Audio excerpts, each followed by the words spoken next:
Thanks, Matt.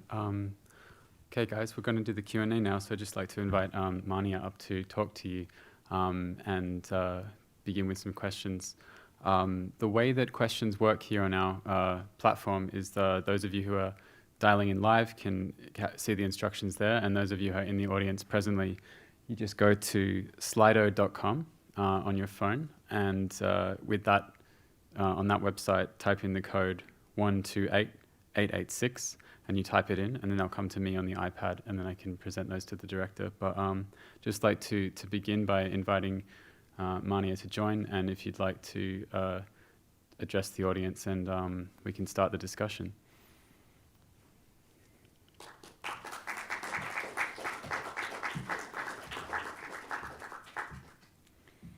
Thank you very much. I'm so happy that I'm here.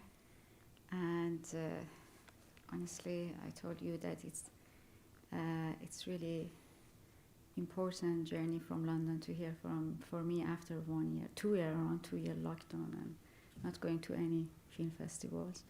And it's the first time that I had a screening, dear Elnaz, and I could see the film on the biggest screening, honestly. Before that, I couldn't attend to any of the festivals. I don't have any words, just I want to tell big thank you, Sheffield, and it is amazing, and it's one of the amazing film festivals that to introduce to the people many films that already you cannot see in the TV or in the cinema, but it's coming from truth, voice, and innocent voice, this film, that it's very important to Jawad, that he's a victim of he's one of the victims' family of the flight PS 7552, and I would like that to hear, and I would like that listen to you, and if you have any question, and I'm here, but sadly Jawad really loved to come here, but do you know that he couldn't? He's living in Canada at the moment, and he told me that please just say hello to audience and lots of respect, and please tell thank you, Sheffield. Just that. Just while we're waiting for some questions to come through, so just a reminder on how to do that. It's slido.com, and the code is 128886, and that will go through. Oh, there's no internet down here. Okay.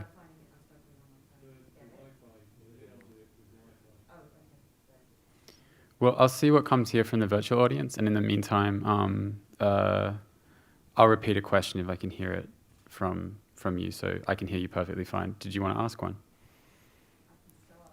Yeah, sure. I mean, I was just going to begin with first one, and I'll come to you in a moment.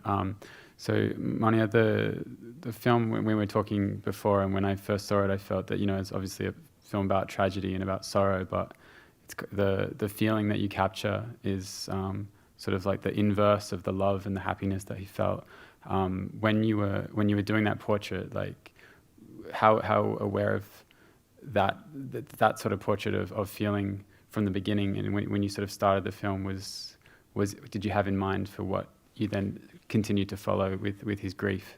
Yeah, it's very interesting and important question. Honestly, I didn't have any idea to making this film, and I was full of honestly pain, and it was very hard for me when I heard this news. And I was in Canada, and I met the guy that Jawad Soleimani in my brother's home, and is a close friend with my brother, because my brother is the director of the Iranian charity in Canada, and he was access to many Iranian people that they lost family in this flight, and it was very painful. And most of my works is deep connect to body and memory and body and politic, and it was very painful, and I'm non-stop researching and working on a cinema and art as a cinema therapy and art therapy for healing and for surviving and for continued life. And when I talked with Jawad, I found that, oh my God, and he has a really huge trauma, and he couldn't live, and he told me he wanted 3 times to suicide. And I found that it was very important that camera is coming from just look at him, and like a conversation as a cinema opinion just with him, between cinema, between image, just two eyes to look at him, and he has like a psychotherapist and talk with the camera. And I decided that followed exactly without any directing, without any, just follow the camera, just follow Jawad, just a little bit like my films before, Dear Elnaz, that the camera follow my life. This time I decided, okay, I'm giving you my camera, and the cameraman, that he's one of the really amazing artist filmmaker, Ruz Bakhbari, and exactly now he has exhibition in Lisbon too. And he's living in Canada, and I talked with Ruzbe, and Ruzbe came with his camera, and I came back to London, and just camera lived with Ruzbe, and Jawad lived together, and camera followed the Jawad in the home, in the university, everywhere, and just Jawad direct camera, come here, I want to talk to you, I want to show you Elnaz shoes, I want to show you Elnaz clothes, I want to show you Elnaz universities. And it was like a just really painful kind of conversation and dialogue between cinematic image and trauma, huge politic, honestly happened, news to him. And then I edited, and okay, it was amazing for him. For him, it was like a important voice, and talk to the world and release to the world and tell to the world that look at what happened to us. And look at that what happened, like Iranian regime or power could destroy families and innocent people, that they don't care about politics. They are living like a normal people, but they are victim now. And after I finished this film, I found that he could standing, and he doesn't want any suicide, and he doesn't want die. It was amazing for me, and he wants just non-stop follow this film and go talk to the news, media, and make a bigger voice, and we were really successful, honestly. And now the film, they are going to the court in Canada, and they could fight more and more. And I think it was very important film for me, that because if this film helped to victims people to fight more, I think it's enough. That is big voice. And yeah, and I'm very happy most of the politician person in Canada, they watched this film, and Iranian government too, and they were very emotional, and they want to follow the case, and they want to fight more. That is, I think it's, for me as an artist filmmaker, is enough what I want. I want to help the people in the world. That's great. There's three questions coming from the audience, but the first one I think you've more or less covered in what you've just shared now about the film. This is from Claire. The film seems like a very collaborative process with Jawad, and that you've just described how that was, and you kind of following what he wanted to show you in this moment. You could maybe comment some more on that, but I'll give you the other two right now. How did you get to know Jawad? How is the relationship and trust that between you two built? And this comment says, I imagine that there had to be a lot of trust to depict such vulnerable moments. Yeah. And in regards to the vulnerable moments of Jawad's mourning his wife, how did you decide when to continue to film and when to stop? And was this difficult?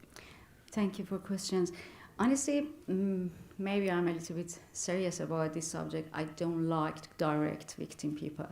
And I don't like I prefer give them space and to be there and to just talking with me and talking with the world. I didn't want to direct Jawad at all. I wanted Jawad directed me. Jawad show me truth. Jawad show me to the world his pain. And I didn't want to use him as a material. That's why if you can see in the end of the film, it's a first Q&A for me. I never had any interview about this film. Non-stop I passed to Jawad. And end of the film, you can see that we don't have any director and we don't have any name. One point that some people, they didn't want it to, Iranian government knows that who made this film. Other, for me, I don't care about Iranian government, honestly, I'm not scared of them anymore. For me, it was, I don't want to have any critic as this film, because for me, this film is for Jawad. I tried to help to him, to help to innocent's family and victim's family. And I didn't want to just have any identity of their pain, that I completely disagree. I'm a little bit fighter about this kind of documentary that you make an identity from victim people for yourself. I am completely disagree with this idea. I'm a little bit left, sorry. And that is important for me, that I didn't want to have any identity of his pain and his suffer and his life. I wanted help to him. He has a bigger voice, and I wanted to show to the government on the world can see how the people they are suffering of the fighting between America and Iran, fighting between Russia, America, and Iran. And it's about like a politic subject for me, through the body, through the life, the innocent people. And that's why when I met Jawad, I explained for him, he told me, please come and make a film about Elnaz. And I told him, if I'm making a film about you and Elnaz, you have to know that this is not a way that I want to make a Mania Akbari's films. I wanted to make a platform, just you have a bigger voice too. Because that time, the court in Canada didn't accept their case. They told that it is accident. But now, after 1 year fighting with this film, step by step, the court accepted their case. And they have a lawyer now, and they are going to fight with the Iranian government. And hopefully they win. And also, I'm very happy that the lawyer watched this film and then accepted the case. That is important for me. That I wanted just to help to people. I didn't want just make a film or cinema, just for myself make an identity as a director. And last question, what was that? It was about these vulnerable moments when you maybe found it difficult. When did you decide to continue to film, or did you sometimes have to stop filming? But I mean, it sounds like he was very open about being portrayed in this moment in his life. Yes, I think many times that the group, they were very just suffered and crying, and they couldn't filming because it was painful moment, painful story, and just they need some space and then start again. And also, honestly, big thank you, Cynthia, and she's here, and all her group, that they give again this platform to, I think, some festivals that are amazing, specifically Sheffield did for the Hot Dog, that is screening this film to show to the world and make a more voice and bigger voice for this kind of film. And and also about the trust, that Jawad could trust me really deeply. For example, I didn't once come to the Sheffield. I told you have to go, and you have to, it's the best important time you talk face to face with audience and tell about your story. You have to be there. And okay, when we found he couldn't come because of the quarantine and like many things. And he could see that how much I was, I wanted to help the family as a victims of this flood, and how much I was curious to follow the case and fighting with the Iranian government. That trust is really important, and he shared with me really deeply personal and private his life. And I think he didn't share with me. He shared to the world, with you, with many people on the world, that he wants to shout it and tell to the world how much he is suffering. And he needs help, and all people in this situation, they need help. Your help, that you're here and you're watching. That is enough, I think, for Jawad. That's great. I might invite the audience member who maybe wasn't able to get on the app. Did you want to ask your question, and I can repeat it so everyone can hear? Yeah, I mean, you've answered quite a lot of it, but I wondered, I don't know whether you alluded to the fact you edited the film, or were obviously involved in it. No, I edited the film. Yes, I did. Whether compared to previous films of yours, it was harder to edit or more of a challenge, because how do you cut the voice, you know? Yes. And I It was very hard. Just before, just for those who are watching remotely, I might just repeat the question so that those at home can hear it. So the question was, compared to previous films that Mania has edited, how did you find the editing process in this It's example? very interesting question for me because all my films is what just I documented my body and my life, my personal life, and it's when I'm editing, my feeling that I'm not there. I'm editing the other person as a just acting or as a performance artist in front of the camera. With Jawad's films, it was completely different. It was a real life that he lost his wife in the flood. And it was very challenging. I wanted to make a balance between the life, dancing, food, eating, regular life, and pain. And, you know, that is between death and life. I wanted to make a balance. I believe that if you lost everything, life is continue. And I could see that when I was there, Jawad suffered, but people dancing, people eating, people listen to music, but Jawad was completely just has a space with them, and sometimes he cried, and sometimes he couldn't eat. His memory non-stop was with him.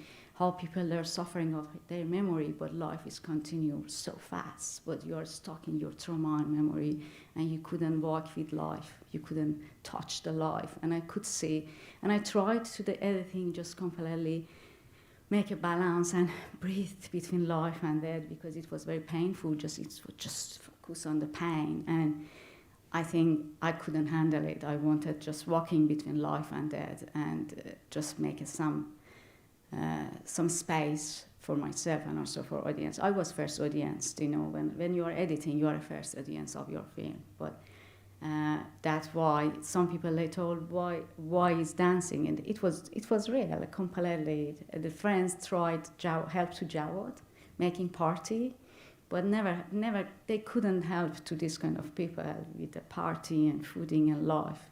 Exactly, you have to go through to the trauma and work on the trauma, and I think cinema could do that. That's and great. Art can do that too. Almost out of time for the conversation, but I might just ask one final question before we wrap up, which is that it's come from the audience. You've been quite active and vocal about the Iranian regime and crimes. Do you see that as an extension of your existence as an artist? Oh, because I'm fighting with the Iranian regime. That's why I'm an artist. That is interesting subject, but I am artist and then activist, but I'm not activist and artist. I think it's different. But because it's completely different. Activists can do activists, but not attached to any art and film and cinema, and they are doing best specifically in Iran and outside Iran. But my films, that is just like an activist personality coming from me, and we have many people that on the board they are anti-Iranian regime and they are fighting with regime, but they are not filmmaker and artists. I think it's a very interesting question, but can you explain a little bit question?